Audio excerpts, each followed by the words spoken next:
First thing we're doing here today, we have the capo on the first fret. I always have 4 feeler gauges set out, 12, 14, 20, and 22. So 12 is generally what I'm looking for. If I can get a little bit lower, I'll get a little bit lower. 14 is the max. So if I got a guitar that's a problem and we don't want to do fret work, 14 will be the max. These are feeler gauges, so they work by feel. There's no magic dial that tells you that this is the right thing. And what you want to do is measure between here, halfway, which is approximately this fret here, the 7th fret. You can check it at 9, you can check it at 5, and just make sure it's not sneaking on you. But usually you find that sweet spot somewhere in here. Little pro tip, I always look at the reflection of the string, which is on the back side. When you're doing this and you're looking down at the guitar, you'll know exactly what I mean. There's a reflection of the string, and sometimes you can see the gap better in that reflection than you can feel it. So just giving this the quick eyeball test, it doesn't pass the eyeball test. Usually you see these 3 sort of advancing, and then this one will push back if you have an unwound 4th, which this is an unwound 4th. That one will usually go back, and then these 2 advance. So we're just gonna have a peek inside of here, and we're just gonna confirm the truss rod works. The customer bought this guitar for a pretty sweet deal, and he was just wanting, before he puts any money into it, he might upgrade the electronics or do something like that. He wanted me to confirm that indeed this guitar is worth sinking a little bit of money into. And I'll tell you, the relief on it's not bad, and usually you see a lot worse on stuff like this. Give this a whirl, just see if we can loosen it off, if it'll turn without cracking. That's a 4 mil. This is a made in Korea, by the way. Oh yeah, she turns nice. Turns nice. Just kind of give it a little exercise there.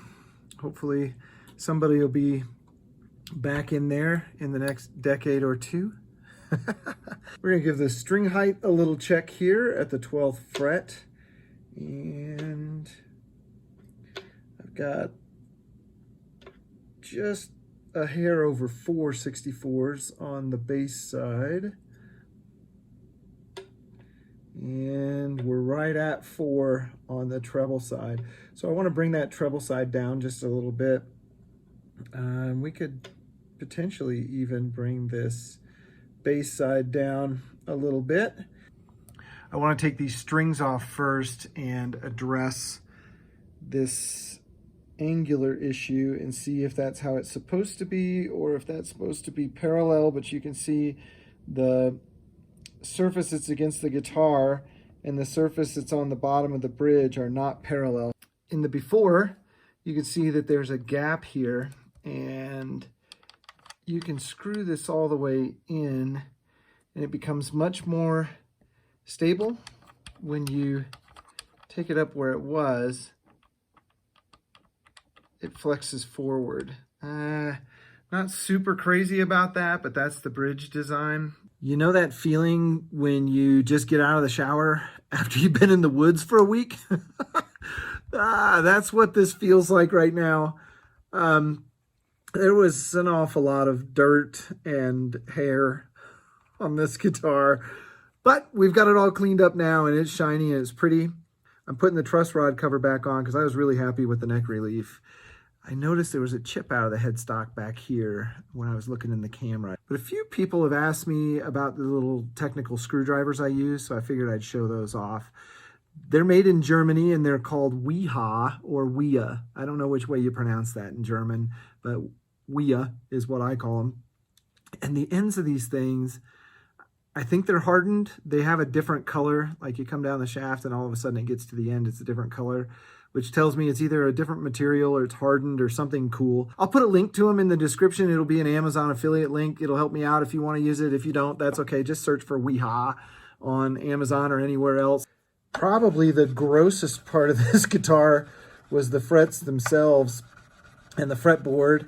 I spent quite a bit of time cleaning out all the DNA and getting in next to all of these frets. I have no idea what this fretboard is. I'm just going to be honest. It has the pore structure of mahogany, and it feels plasticky, but it doesn't have a finish on it, which makes me think it's some kind of rosewood, but it just doesn't have a rosewood appearance. It's light, you can see that. But it has this really open pore. I don't know if you guys can see that, like mahogany does. So it's got me completely baffled. But there's absolutely no fret munch on these frets. So this guitar, although it had a lot of DNA on it, it's like, man, did anybody play this thing? I was able to turn the bridge down just a little bit, and I'm right on 4/64ths on the bass side and just smack dab on 3/64ths on the treble side.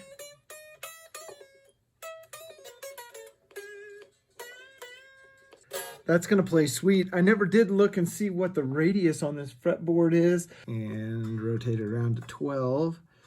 And that, can you guys see that as well as I can?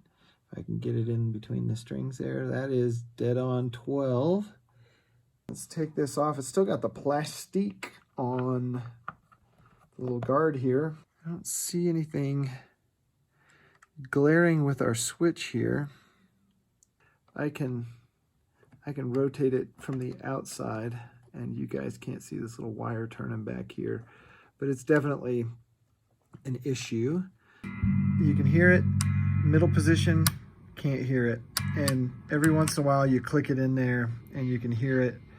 But I don't see any other loose connections back here, no solder that looks super suspicious. I would tell you the solder here doesn't look great, but I don't think that's our issue. I think our issue is this three-way switch. You'll see that somebody at the factory spray painted the top of this switch black. Yeah. And I couldn't find a black switch.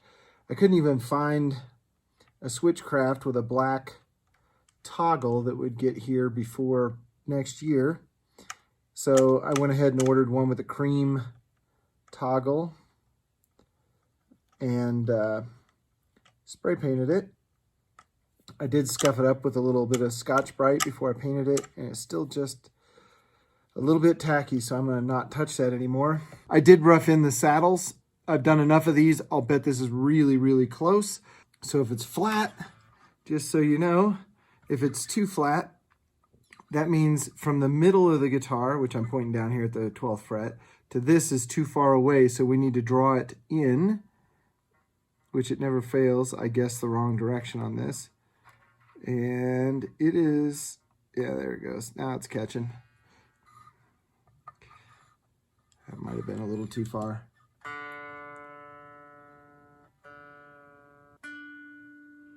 That's on. This one I think was a little sharp. Just a bit. So we need to make this just a little bit longer.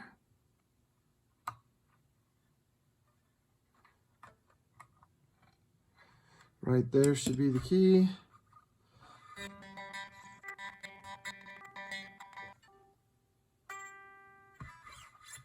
That's it. Intonation's done.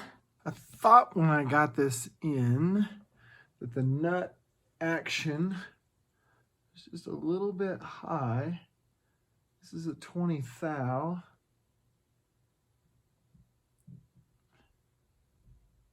We're touching on that one. And let's look at 22 here. I think I'm okay with that.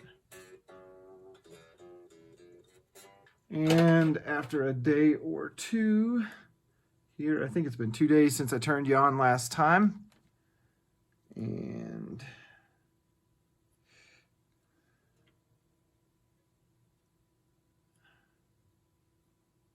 yeah, we're right where we want to be. Sorry I didn't bring you guys along, but I did do a couple things off camera here. I brought these pickups up. They They came up way further than I thought they would. I thought we were going to be stumped, and that one needs to go down just a little bit.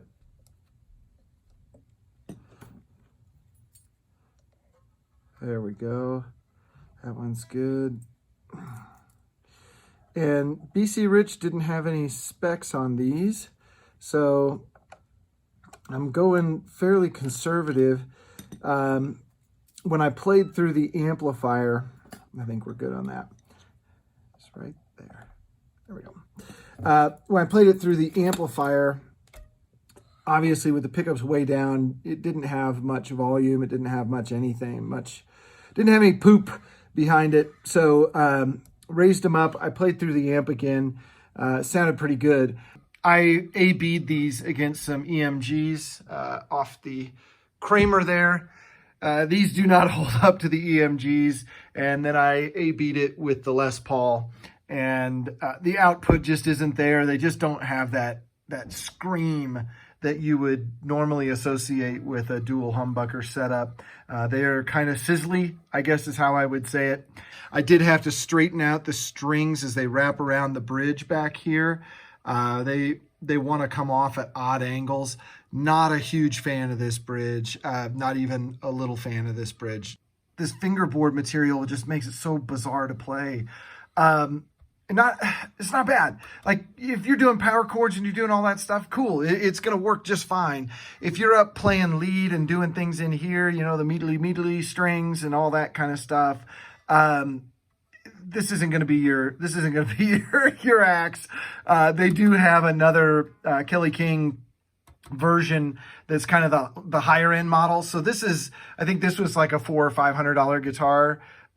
When you get into the real Kerry King model, his signature guitar, I think they're closer to a couple grand. They have actual EMGs in them. They have I think they even have a ebony fretboard in them. They have nicer tuning machines, all the things. It has a full Floyd bridge on it, so on and so on. So it's, you know, hey, they had to make this guitar a little bit less cost. So that's what it is. It's a low cost guitar. I don't know if I've experienced this in a guitar before, and I don't know if the camera will pick it up. But if you hit a chord on this guitar, it sounds fine from the front. If you listen from the back, it sounds completely out of tune. I'm just gonna fire off an E chord here from the front.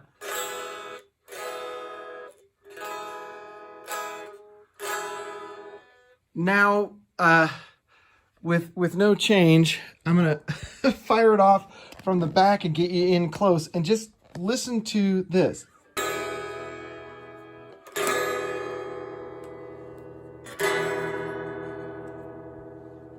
And then from the front, and again, I don't know if the camera's going to pick this up, but so acoustically, from the front, it sounds like it's in tune, but from the top and from the back, it's a mess, and it drove me nuts when I was trying to set it up. I was like, man, this thing's incredibly unstable, and I couldn't figure out what was going on, and I was just hearing it from the wrong angle. You plug it into an amp, and it's in tune. So I don't know, but let's play it for just a second and give you a little demo.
would like more guitar-related content, click that subscribe button. And as always, visit skyscraperguitars.com for guitar tools and accessories.